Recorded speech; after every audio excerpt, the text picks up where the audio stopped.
Rama, Hare Hare, Hare Rama, Hare Rama, Rama Rama, Hare Hare. We'll continue reading from Kapila Shiksha, Canto 3, Chapter 27. Today we'll read from text 15. Manyamanas tadatmanam anasto nashtavan vrisha nashte ahankarane drashta nashta vita ivaturaha. Translation and purport by His Divine Grace, A.C. Bhaktivedanta Swami Srila Prabhupada. The living entity can vividly feel his existence as the seer, but because of the disappearance of the ego, during the state of deep sleep, he falsely takes himself to be lost, like a man who has lost his fortune and feels distressed, thinking himself to be lost. So we have been reading that how the false ego, because of the false ego, we are thinking we are the body, and that whatever we are looking, we think it belongs to the body, and whatever is in relation to us, we think is mine, and whatever we are seeing, we are thinking is for my enjoyment, and that's the false ego. And the true ego is when we can understand that I am eternal servant of God. I'm eternal part and parcel of God. That is the true ego. So the only real in ego. ignorance. I'm sorry, true ego. Yeah, the real ego. Yes, yes, yes. Real ego. When we say that I'm part and parcel of God. Yeah, I'm sorry if I said any different. No. Yeah.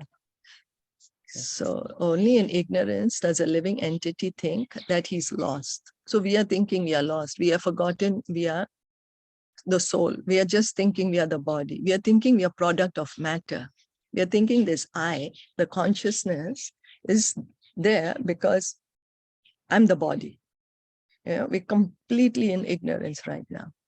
So if by attainment of knowledge, he comes to the real position of his eternal existence, he knows that he is not lost. An appropriate example is mentioned here in Nashtavita Ivaturaha. A person who has lost a great sum of money may think that he's lost, but actually he's not lost.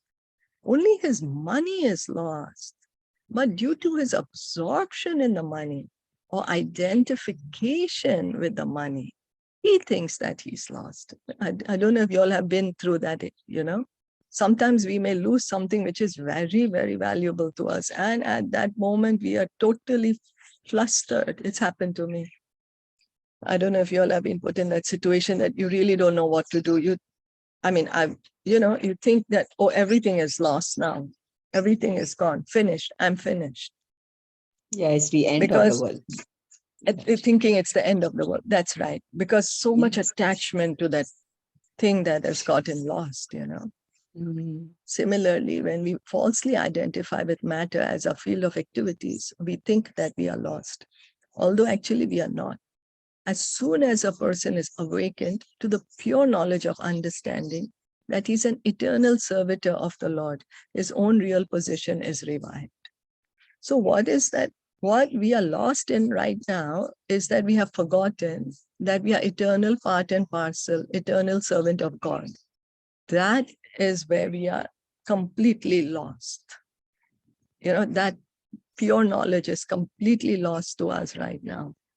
But the more we hear and chant, the more we will be situated in that position, the more we will be reminded of our true position. A living entity can never be lost. When one forgets his identity in deep sleep, he becomes absorbed in dreams, and he may think himself a different person or may think himself lost. But actually, his identity is intact. This concept of being lost is due to false ego, and it continues as long as one is not awakened to the sense of his existence as an eternal servant of the Lord. So maybe some of us may have also experienced in the nightmare when we are in the dream. We've completely forgotten who we are, and we are completely identifying with the dream. We have forgotten that, oh, I'm just lying down in the comfort of my own room. I'm safe here. But we are completely so absorbed in the nightmare that we've forgotten everything. But actually, we are not who we see in the dream, right?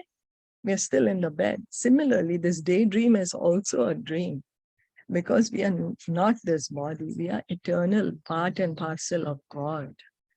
Eternal part and parcel of God. Until the time we don't awaken that is our real ego, that real, our real position, till that time we are under this false ego, thinking we are the body. Sometimes we are in this body and sometimes that body.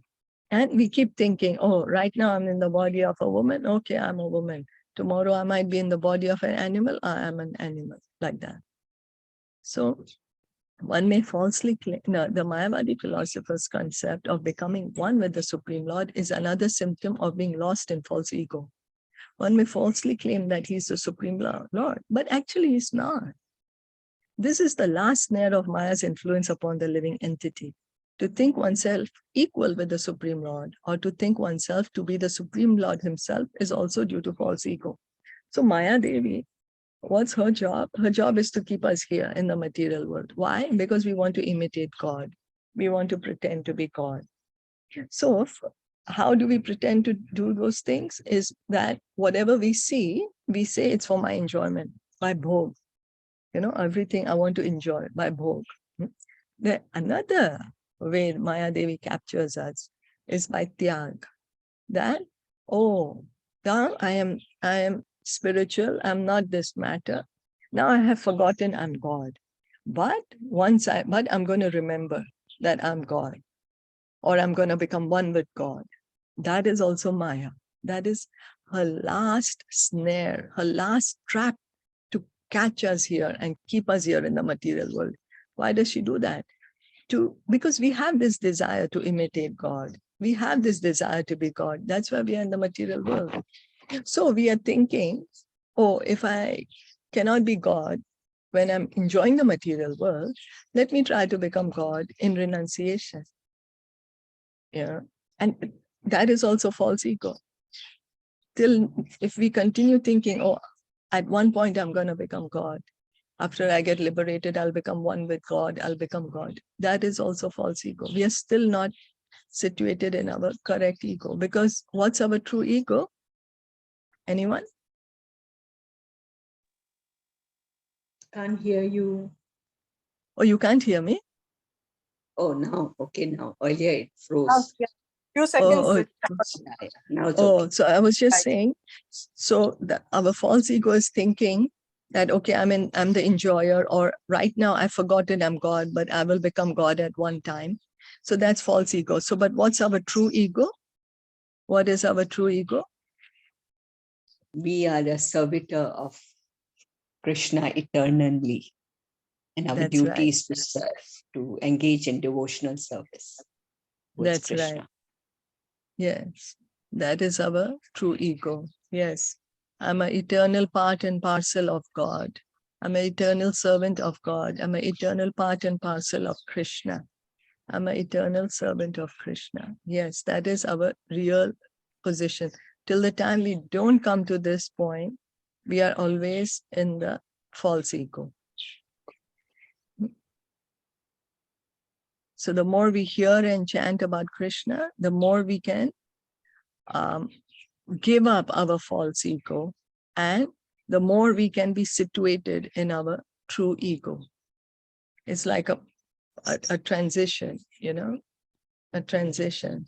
It's like when a gold ring, it falls in the sewer, then the gold is still gold, and it's just the covering of dirt is there.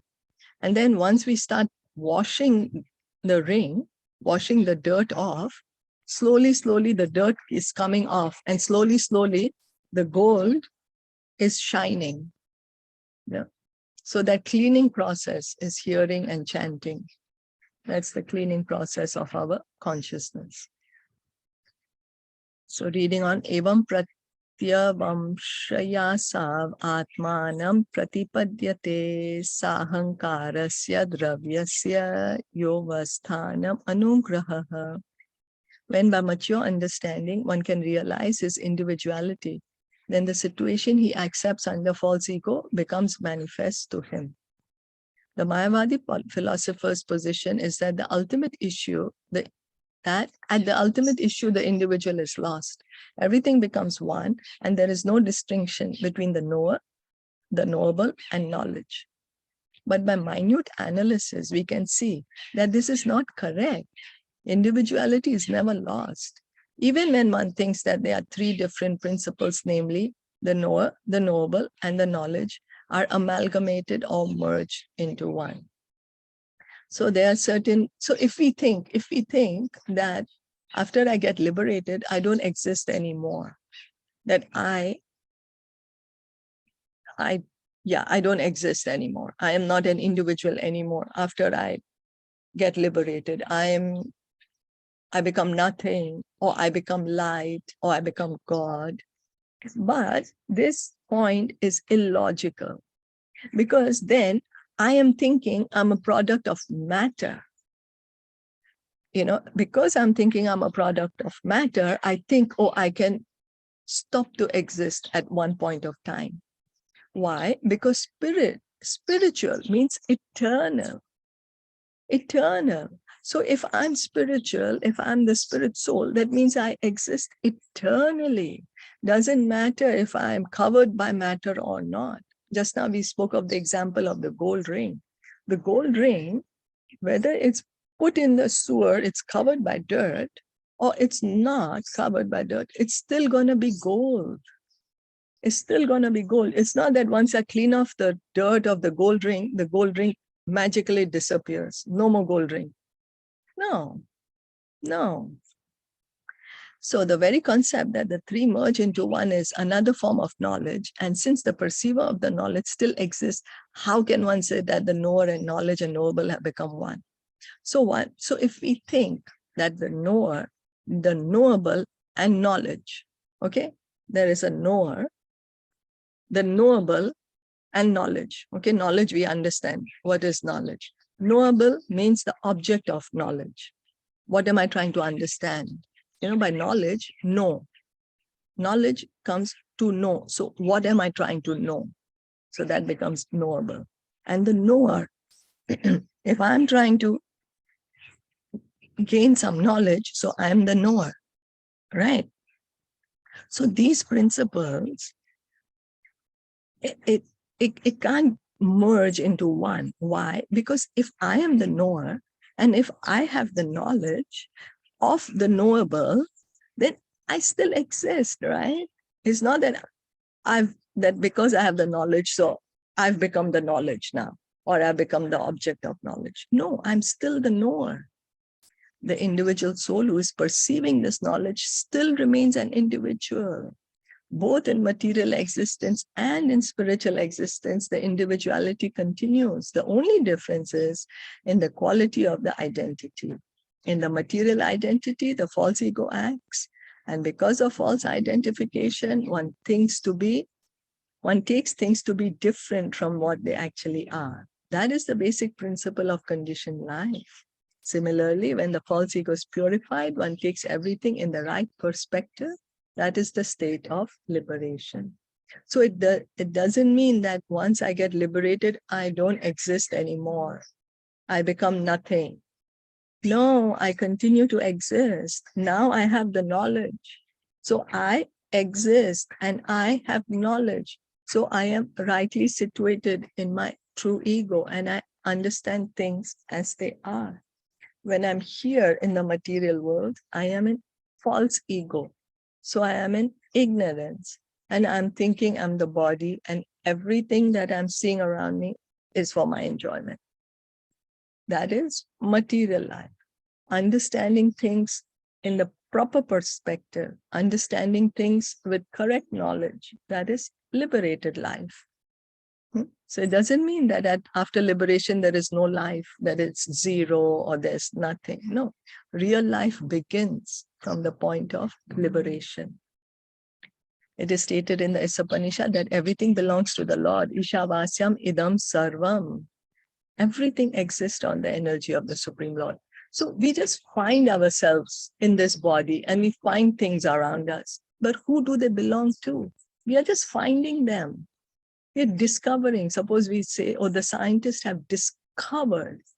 They never say they created, right? Discovery is always called discovery. Why? Because things are already existing. But so if they are existing, who do they belong to? Who does it belong to? That's the question we need to ask. Because we are just busy enjoying the things that we find, that we forget to ask, who does it belong to? Well, everything belongs to God.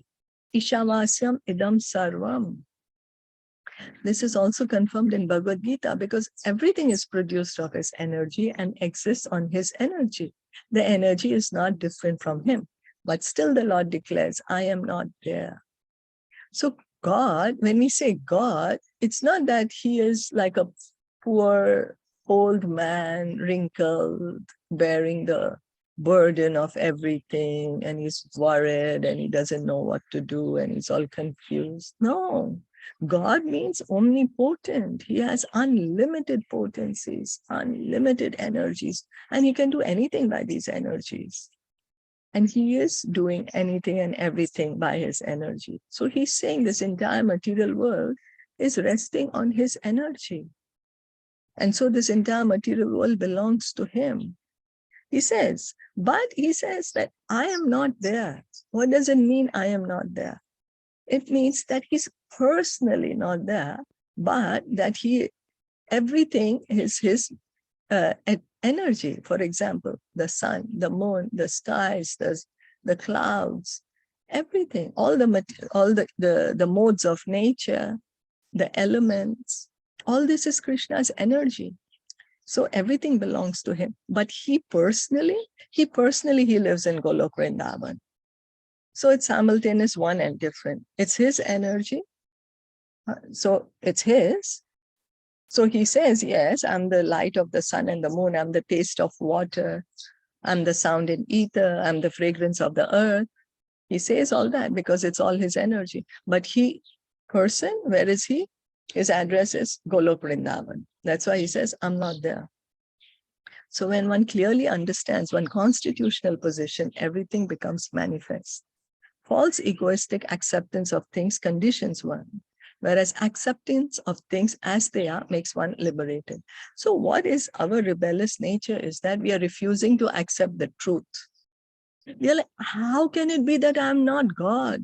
We don't want to accept this. We have this infatuation that we want to God, we want to imitate God, we want to pretend he's God. And if we hear, hey, you know what? You're not God. Only God is God, and no one can be equal to him or greater than him. And that, you know what? You're a part and parcel of God. You're eternal servant of God. And we're like, no way. How can that be? No way. And we cover our ears and cover our eyes, and we don't want to understand it. But then we are continuing in our false ego. We're continuing our material life. We don't want to accept things as they are. We are not honest enough. We want to continue to live in our illusion. Even when the devotees come and tell us, we're like, no, it's not possible. How can that be? We want to continue in our liberation, in our illusion. Whereas if we just accept things as they are, we just need to accept the truth, that's all. And that will make us liberated. The example given in the previous verse is applicable here. Due to absorption of one's identity in his money, when the money is lost, he thinks he's also lost. But actually, he's not identical with the money, nor does the money belong to him. When the actual situation is revealed, we understand the money does not belong to any individual person or living entity, nor is it produced by man. Ultimately, the money is the property of the Supreme Lord, and there is no question of its being lost. But as long as one falsely thinks, I'm the enjoyer or I'm the Lord, this concept of life continues and one remains conditioned. So we are thinking that this belongs to me and that belongs to me. And if I accept that, oh, I'm a part and parcel of God, then the position that I have of God will be taken away from me. But we just have to understand and accept we don't have the position of God. We are just pretending to be God. We are just imitating him. And we are we are pretending that everything belongs to us. Actually, nothing belongs to us. But we just don't want to accept. Just don't want to accept it. So, and that is our conditioned life, our material life. As soon as this false ego is eliminated, one is liberated. As confirmed in the Bhagavatam, situation in one's real constitutional position is called mukti or liberation. So what is liberation? Is that when we can be situated in our real position, not in an artificial position. Right now, we are in an artificial position, thinking I'm the body and everything that I see is mine and it's for me to enjoy. So we are imitation gods. We are trying to take his position. And real life, the truth is that we are not God, but we are part and parcel of God. We are eternal servitor of God. And that everything belongs to God. Everyone belongs to God. And that is liberation. Is that okay? Yeah. Anyone wanted to add anything or comment? Supposing like you've not lost the money, you've been cheated. The money has been taken from you. Okay. So then what do you say for that?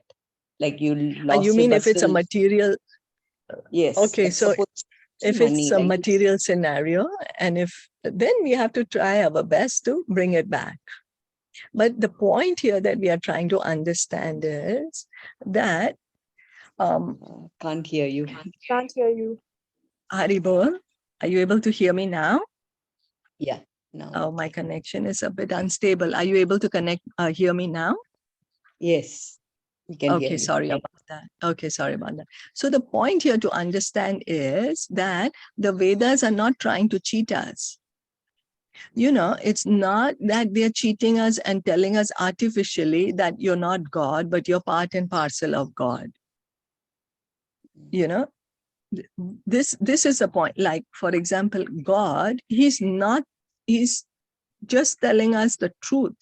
When Krishna is giving us the instructions of Bhagavad Gita, he is not telling us that, oh, listen, you know, it's not that we are actually God and that he is just wanting to take our position, like how we see in the movies, you know, there's a villain and he wants to take away the things from the hero artificially. And so that's the reason Krishna is giving us these instructions. No, why we can understand it is that already we are thinking we are God, but when we can try to understand it, that are we able to control anything? You know, actually, are we able to control? We are not. We are very helpless. If something really terrible were to happen, immediately the first instinct is what? We cry out to God. We may know his name or we may not know his name. We will just cry out, my dear God, please help me. You see, that's the instinct of everyone. So that is our true position. Sorry, can you just repeat because your voice is in between. Yeah, we Oh, couldn't I'm hear so you. sorry. Oh, I'm so sorry. So you know what? It's not that God is trying to cheat us and telling us that it's not that we are actually God and that God is telling us, hey, you know, you're not God, but only I am God. It's not like that. He's telling us the truth. He's saying, just wake up, wake up. You're thinking you're God, but just try to analyze. Are you really God or what? Yes, you are my part and parcel.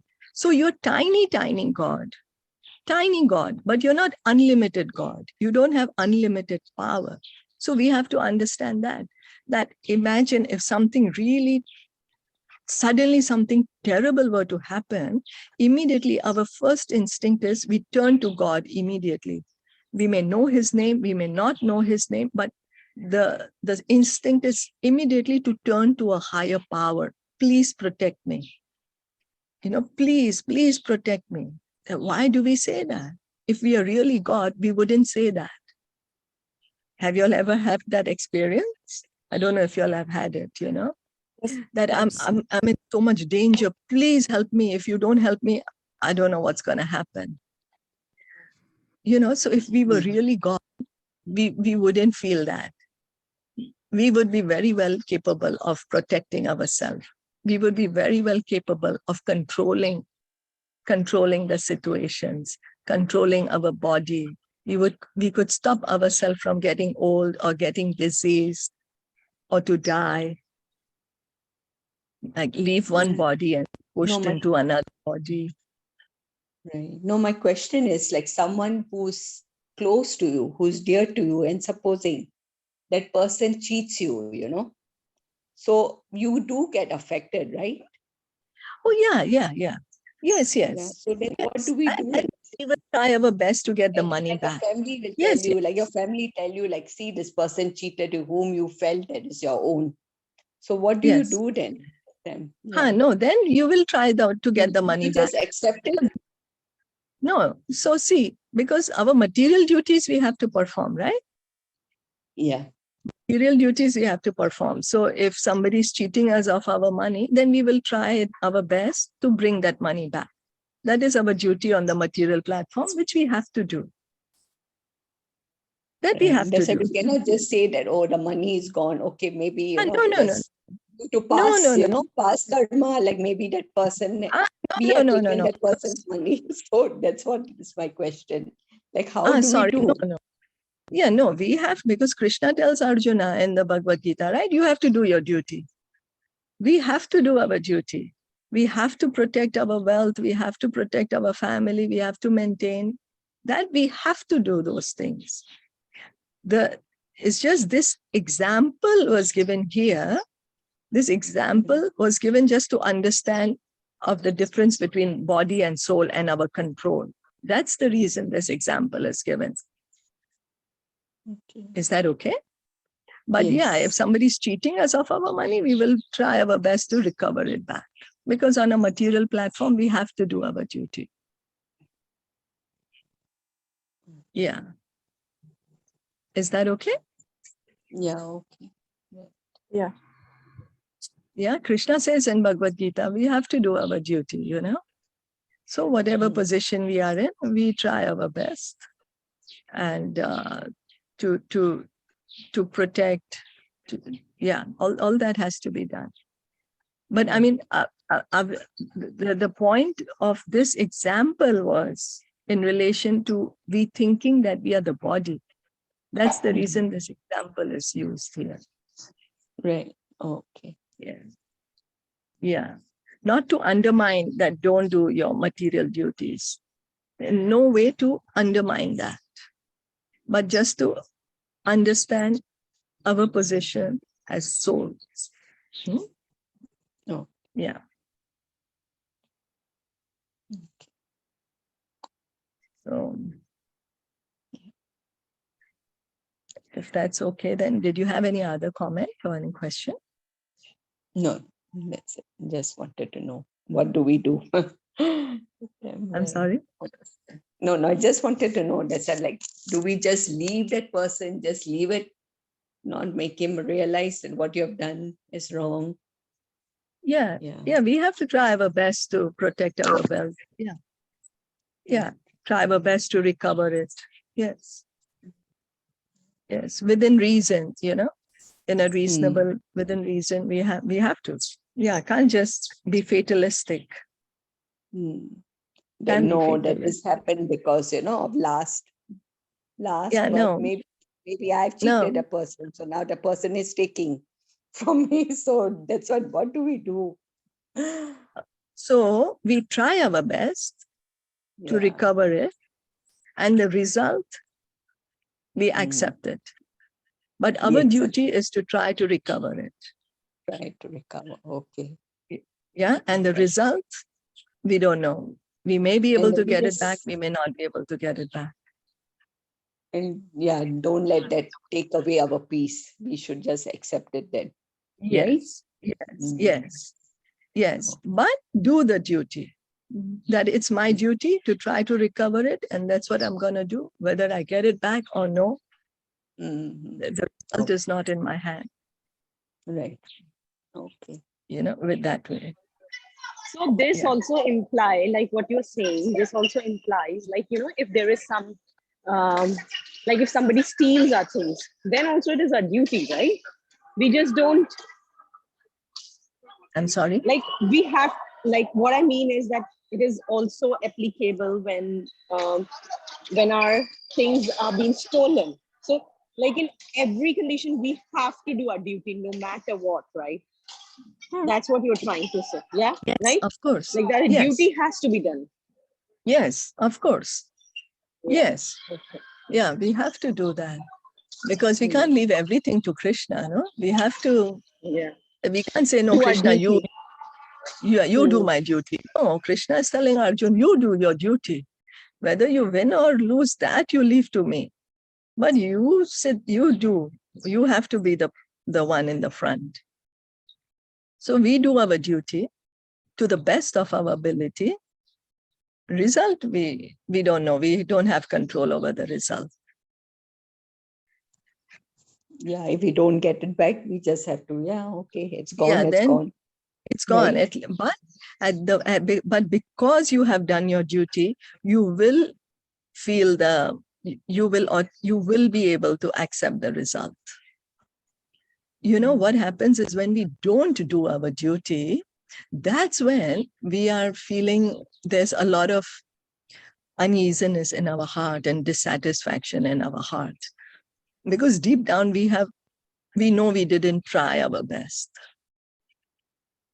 But once we give it our best, then we know, well, I tried my best. Well, there's nothing more I could do. What else can I do? I can just try my best, right? And once we do that, that satisfaction will come in.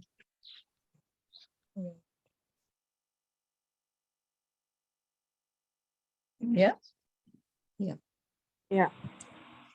Okay. Thank you. Thank you so much. Very interesting question. Thank you.